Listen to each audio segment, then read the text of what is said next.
What's going on, guys? Hopefully everyone had a good Thanksgiving.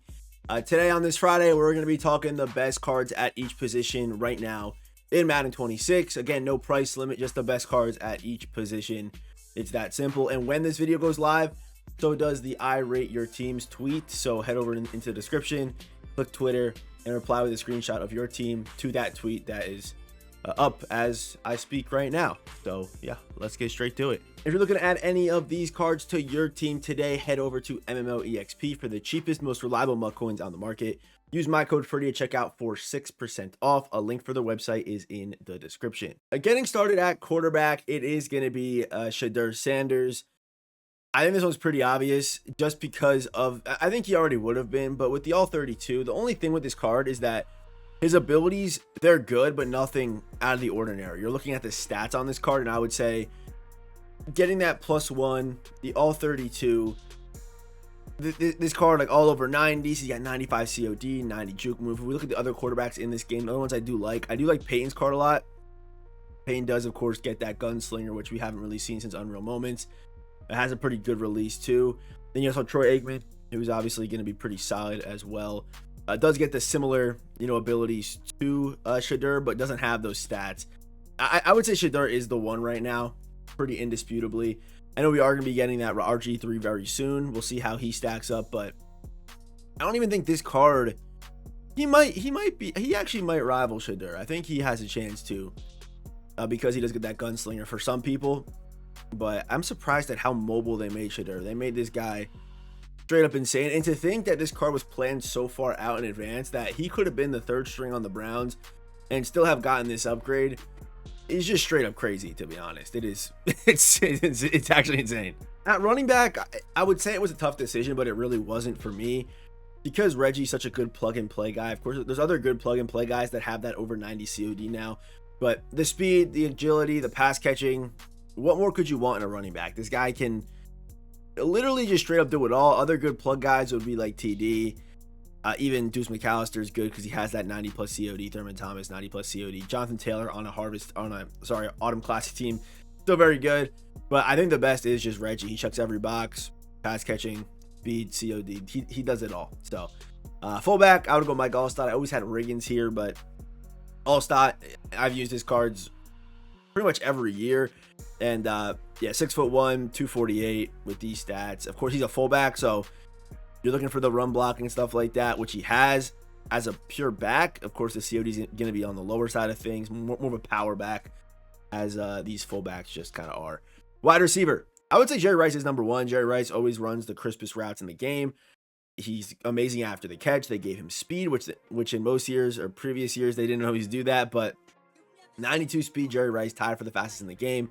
At wide receiver with those stats is 6'2", is pretty much just a straight up cheat code. Wide receiver 2, I would give it to Tet McMillan. I think he deserves it. He's got all over 90s, 91 juke move. Doesn't have over that 90 COD, but if you're looking for that big body receiver, it's him. Of course, Dante Thornton is still holding his own because of the all 32 chems. And as far as my wide receiver 3 goes, I think it is between a bunch of different guys. It could be Belindikoff. It could even be Devin Hester if you want to go down there. Like it could be AJ Green. It really this wide receiver 3, and the same does kind of go for corners. You're going to see later in the video. I think there is a definitive top 2, definitely a definitive 1 in this game. But then after that, it's just, you could even say Justin Jefferson. I know people do complain about how he runs his routes, but his stats are good too. I mean, there's so many good wideouts in this game. I say it in the wide receiver tier list. I'll say it now, and I'll say it again later in the year. There are so many good wideouts. You can't go wrong with a lot of them, but I do think there is a definitive 1 and a slightly maybe questionable 2. But I think Jerry is, if he's not in your top 3 wide receivers, I don't know what to tell you. But I think receiver is, for me, it's Jerry, it's Tet, and then you can fill that third spot with whoever you want. Honestly, as long as if they're on your theme team, if they're not, if you're running a full cheat team, and of course a lot of people have the all 32s like Cooper Kupp, those guys. I didn't include those guys in this video, but yeah, he's also, very good. Tight end, Tony Gonzalez, Kyle Pitts. I choose Kyle Pitts. Kyle Pitts, to me, he just plays crazy in Madden. That's all I can really say. Whenever a new Kyle Pitts card comes out, he's usually literally unstoppable. So I would go Kyle Pitts, but don't get me wrong. You know, if I mean, maybe even Kyle Pitts could be the wide receiver 3, have Tony Gonzalez tight end 1. You could always do that as well.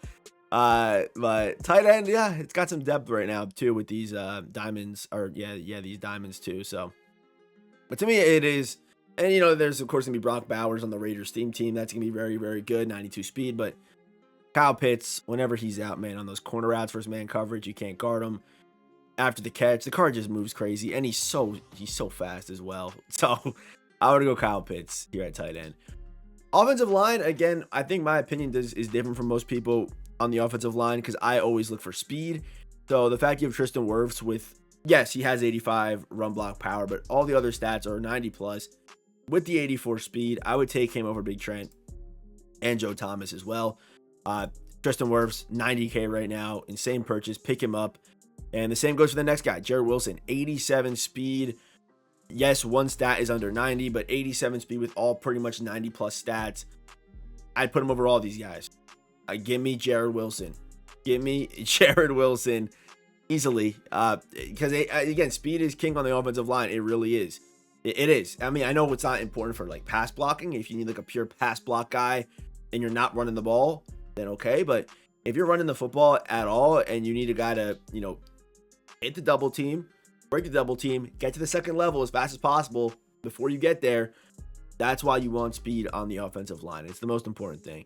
Jason Kelce, the best of every world. He's got 85 speed with the stats, so he's probably, like, in my opinion, the best card in the game right now. Bruce Matthews, decent speed here. I will say there is, like, a trade-off. I wouldn't trade so much speed for terrible offensive lineman stats. That's why, you know, Jarrett Wilson and Tristan Wirfs are really good because they're still 90s pretty much across the board with the good speed. And then Jason Kelce's just perfect. And then you also have Bruce Matthews, who's, I mean, pushing 80 speed with 90 pluses is amazing. And then finally, give me a right tackle. I'm gonna go John Madden. Acceleration, speed, all 32. So, you know, 83 speed with the acceleration boost on top of that. Or 82, or 82 speed, depending on what your team looks like, with pretty much all over 90 stats at right tackle. If this is your offensive line right now, you're in a very good spot. You're in a very, very good spot. Okay, that's all you got to know. I mean, if you doubt this, you know, just pick up these 5 guys and let me know how it goes, because it's gonna play. The game's gonna feel a lot better to you. All right. Heading over to defense, we got Nolan Smith. I love guys that are 90-90, but I love the speed and acceleration on this card. I just do, especially off the edge as well. I mean, the speed's gonna be crazy. Acceleration, even 92 pursuit with that acceleration is just going to be like, acceleration to me is the most important stat on the defensive line because you want to get those quick bursts of speed. You tackle the running back, so it's like pursuit, acceleration, and obviously having that really good max speed is important as well. So JJ Watt, he's got the speed, the acceleration, and he's 90-90 off the other edge. So, and he's against the run, he's insane. I think this is pretty much undisputed. It's JJ Watt here. Defensive tackle, actually the number 1. I think it's either John Randall or Tommy Harris. You guys see that speed and acceleration combination with the pursuit as well. So to me, it's Tommy Harris or John Randall. But DT is also pretty deep in my opinion. Even Jalen Carter could be picked up 87 Excel, but I don't know. To me, it's John Randall or it's Tommy Harris. Okay, simple as that. At Sam, it's the brand new Ted Hendricks. Pretty obvious. Why? 6'7". Okay. 89 speed, 92 acceleration, the tackling, the zone coverage, could be a user, could even be, I don't know if I'd rush this guy, but you know, there are some schemes where you need those guys that are versatile on the end, that can play zone, can maybe rush the passer, can stop the run. And Ted is perfect. He's able to be a user or someone you let kind of lurk by himself. And him being so tall is, it's annoying to face. And you're going to see a lot of this guy because he's a Raider. So 91, 92 speed, 90 speed, doesn't matter. The card's going to be stupid good, all right? And Packer. I do see a lot of Packers teams as well. Mike, I'm going to go with Junior Seau. I'm going to go Junior Seau here. I do also like Roquan. This position's interesting. I like Fletcher's technically the fastest, but I'm not taking him at 5'10" as my user. But Seau, they just make his cards better and better every year. He's got 90 jumping. He's got movement. The one hole on this card is going to be that zone coverage, but if you're using the card, you're going to be fine. The run stop, this card's insane. So you're going to be okay with him if you user him. You know, if you got him and Ted on the same team, I would use your Seau and let Ted lurk by himself with that higher zone coverage. But if you want better zone, there of course are other options. But to me, I would go Junior Seau. Will linebacker, give me full use out of Louis Kuhn. if you want more of a rush the pass, he's not even really a rush the passer guy. He's a pass coverage guy. So it's like, I don't know. Jamie Collins, I would still just because of the movement, I would go fully set of Louis Kuhn. But it is close between Jamie Collins. It is. And even 93 jumping, 6'3". It honestly is close. But at the end of the day, it's rare to see people running their wheels in pass rush scenarios. To me, yeah, you can't go wrong with Jamie Collins or either. I mean, Jamie Collins is going to have slightly better pass rush stats. I guess he's actually kind of ideal to like 82s at the point where you can like somewhat put him in a spot where he maybe rushes every third down and then drops in the coverage. You can't go wrong with either of these guys. But if you want the better movement and he's going to be like your pure user, I'd go fully settle Louis Kuhn. And then if you need someone that's kind of going to play that role that I mentioned earlier with Ted Hendricks, you have Ted on one side, Jimmy on the other, dropping out. That's going to be obviously pretty good. So I would say they're like different. You know, it depends on your scheme here, but it's definitely one of these two. Definitely. I think Terrell Dotson's on the yeah, because of that movement. He's on the outside looking in for sure. All right, to the secondary. The Deion Sanders, easy, obvious. And then if we even go to compare, I mean, this card is just he's just so good everywhere, every stat that you're looking for. The short route running's there, right? So you can put him at the gadget and kind of play the guy both ways if you need to. Juke move, when they give him 91. So just a very, very, very complete card. All 32. The only problem with this card is the press coverage. That's it. That is it. So as long as I would say, the man press scheme, if that's what you're doing, maybe I think it's still worth having Deion though. I would just play him off. That's what I would say. His speed is so much further than everyone else in this game. I'm sure he'll be okay. Just press everyone else and back off Deion. You'll be okay. All right. Night Train's up next. Again, kind of has that lower press, but it's the run support that I love with him. It's Night Train lane. His cards always just play stupid good. And if you are running that press, man, here's a 95 press guy right now, Lester Hayes. To me, it is the 95 press that lands him on here definitively. There's Mel Blount, 92 press, 6'3". You could argue him. You really could argue Mel Blount too. Again, corner is kind of like wide receiver. Where it could be roll. I think it's between Mel Blount and Lester Hayes here. That's what I would say. I mean, even Charles Woodson's good. I just like that. If you're playing press man, this is a card's like a must-have.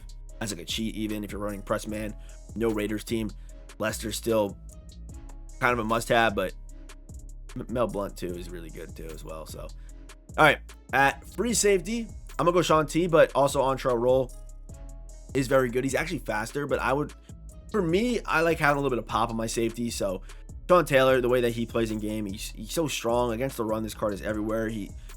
It's Sean Taylor. He always just plays good in game, and you have that run support. You have good zone, lower man. So I guess it kind of comes down to scheme here as well, but because you have the 90-90, more of a corner like free safety over the top. So to me, I go Sean Taylor here, but maybe for you, if you want if you're playing more man with your safeties, running a bunch of zero, you actually need your safety to do something in man-to-man coverage. Entree Roll is going to be good. But Sean Taylor, he's still got 85 man, so with strat cards, you will be able to get him up to 90 in some instances, so do keep that in mind. Strong safety, I'm going to go with AA. Still, AA is the guy. This card he's kind of like Sean Taylor in a way on the other side, but he's just faster. He's 6'1", complete run support. He's just insane. AA is an insane card. It might get overlooked because of his name, but of course Derwin's good. Keanu Neal, his 93. You can run. Even Roy Williams, I do like this card too, but none of them are as complete as AA. AA does everything that you want on a safety. Man, zone, run support, can play in the box, can play over the top. Doesn't matter where you want to put the guy. I also really do like Kyle Duggar. I think Kyle Duggar is probably the best sub linebacker in the game because I wish his movement was just a little bit better, but I love this right here for a sub. I just do. That is the Steelers theme team right now. I'm gonna be doing a top 10 theme team list real soon, and yeah, Kyle Duggar is in the Steelers theme team making a rise. So kicker, give me Pat Summerall, and then punter Michael Dixon. And that wraps up today's video. Best cards at each position. after Blitz, during Blitz, whatever you want to call it. So have a good rest of your day. Again, hit the subscribe button. We are closing in on 50,000, less than, I think, like 80 subscribers away from 50K. So, of course, if you're not subscribed, hit the subscribe button. And I will see you boys in the next one. Goodbye. Have a good one. Goodbye.